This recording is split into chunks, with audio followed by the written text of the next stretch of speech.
You're listening to the Faeries and Folklore podcast by Ronel.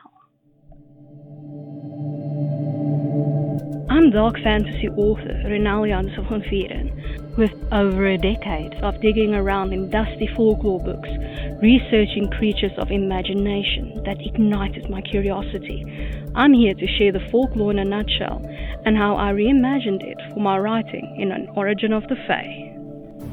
This is the Faeries and Folklore podcast. Hi, I'm your host, Ronel Janse van Vuuren. You can just call me Ronel. In today's episode, we're continuing our exploration of the Fae realm. This episode is brought to you by my Dark Court Sisters book series, available in ebook, paperback, and audiobook. 3 sisters, 3 destinies, 3 ways to destroy the world. Go to ronelthemythmaker.com/Dark Court Sisters series for more.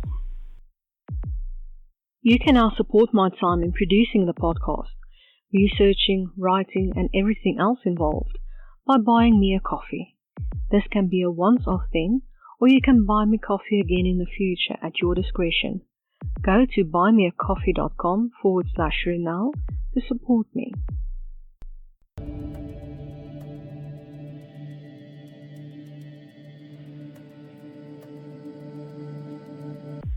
We're continuing our exploration of the Dark Fae. Today's fairy, Cyclops, Folklore in a nutshell by Ronel. According to Hesiod, the Cyclopses are 3 in number, children of Gaia and Uranus, who were thrown into Tartarus along with the other Titans.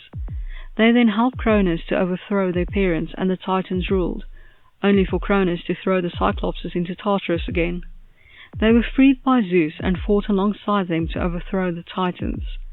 They made the lightning bolt Zeus so fancied, the trident for Poseidon, and the helmet of invisibility for Hades. They had a special forge beneath Mount Etna. At some point they had 4 sons, don't ask me how, and these were killed by Apollo because his favorite son was killed by a lightning bolt thrown by Zeus, but made by the Cyclopses, so he took his revenge on them. The second type of Cyclopses are the ones encountered in Homeric poems, the ones who love goats and live in caves. These Cyclopses are lawless and destructive creatures, not doing much except eating.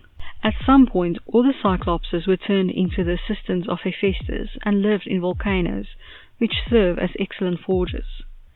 Cyclopses are viewed as giant, sturdy men with 1 eye in their forehead instead of 2 like a human.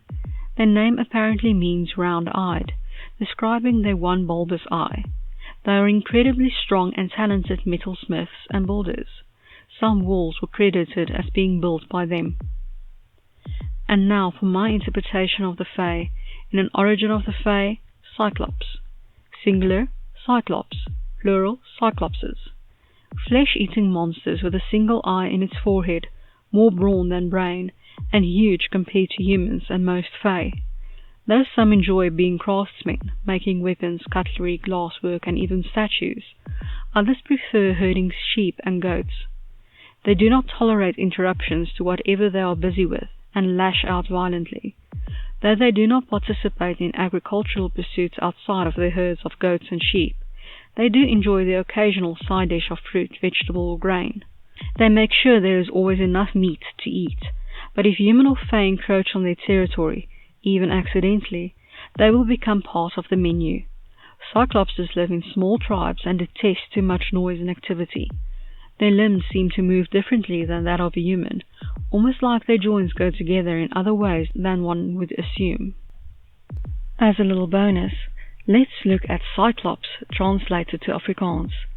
Cyclops. I hope that you've enjoyed this episode of the Faeries and Folklore podcast and that you've learned something new about fairy. Remember that you can get a transcript of this episode in the description.